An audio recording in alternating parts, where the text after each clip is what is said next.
Good morning, everybody. Well, it has been a busy week doing some different maintenance things here in the shop, readjusting some three-phase transformers and all that kind of good stuff, building some boxes for our PIDs.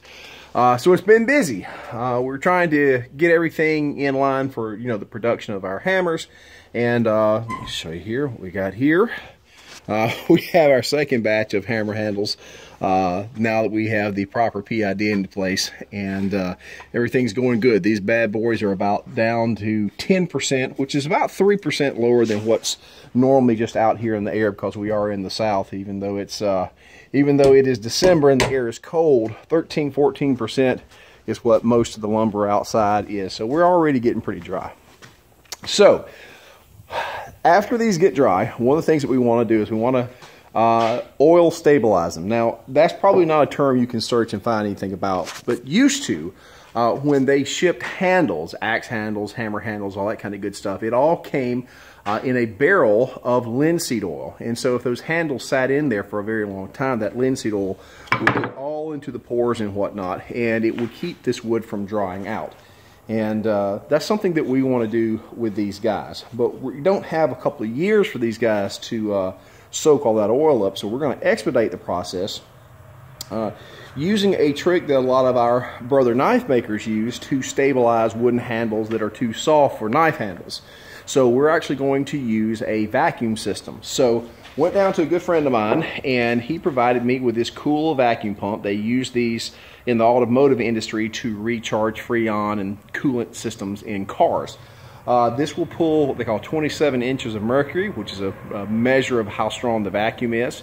And this is, I think that's pretty much what most knife stabilization handles use. So this is actually going to pull the vacuum, but we're going to need a vessel to hold the linseed oil in the handles and to actually pull the vacuum itself. So you can't have anything too terribly thin, because the vacuum will actually crush it.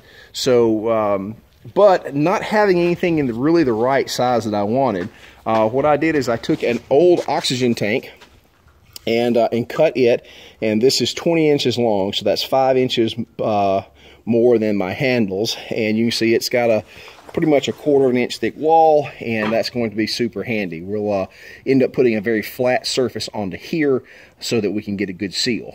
And as a bonus, we got this kick-ass gong to go in the shop.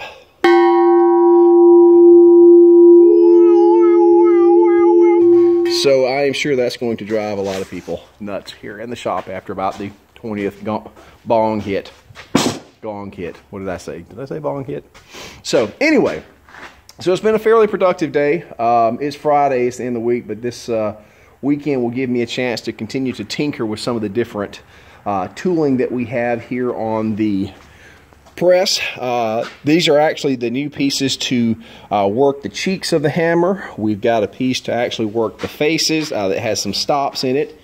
And what has been really, really good is that since I have redone some of the punches and the drifts, we are getting a very, very accurate wasted hole in our hammerhead. So I've solved a lot of the problems there. So I'm pretty stoked. It's been a long couple of weeks trying to really nail getting this particular style of hammer down, and I've got just a ton of ones under the table that are screw ups. So, but I think we're coming out the other side of it. So I'm pretty stoked, and yeah, awesome things, guys.